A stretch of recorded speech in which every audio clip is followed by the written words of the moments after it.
On a snowy day in early January, a helicopter hovers over a hilltop in southwest Idaho. A crew of biologists from the Idaho Department of Fish and Game waits on the ground amidst a series of nets. Suddenly, a small mule deer bounds over the horizon, running from the chopper. The fawn races down a hillside straight into one of the nets.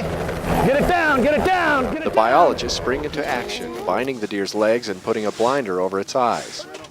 Then they test its health, looking for injury, measuring it above it or behind it, and weighing it. There we go. Okay, 72. The information they gather provides clues about whether the animal will survive until spring.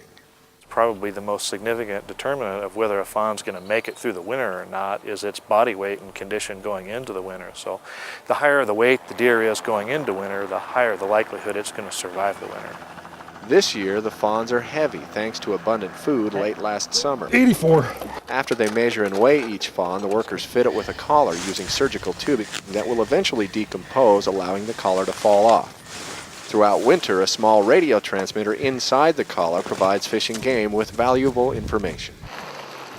That's where technician David Collins comes in. Every week during the winter, Collins puts up an antenna, tunes in a receiver, and listens. The beeps Collins receives come from the collar transmitters.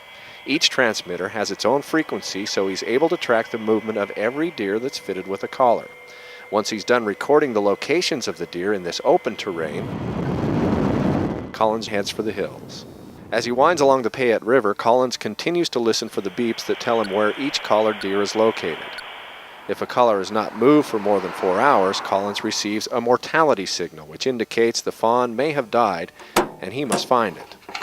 That requires a directional antenna which allows him to hone in on the fawn so he can try to determine how it died. You'll be able to tell where the animal was taken from, whether it be by the neck or if it was taken by a front quarter or a rear hind. And there's little puzzles that you can figure out, tracks, things like that. On this day, Collins is simply demonstrating what he would do if he had received a mortality signal. In fact, he has received very few this winter. Wildlife manager John Rochelle says the mild winter has been good for deer in Idaho. This year, our rates in our different study areas have ranged between 87% and 96%, which is about as high as we've had. So fawns made it through the winter very well this year and seem to be in pretty good condition. That will likely mean good news for Idaho hunters in the future, as Fish and Game uses the information from the Fawn Monitoring program to set seasons that satisfy the desires of hunters while keeping Idaho's mule deer herds strong. Steve Liebenthal reporting.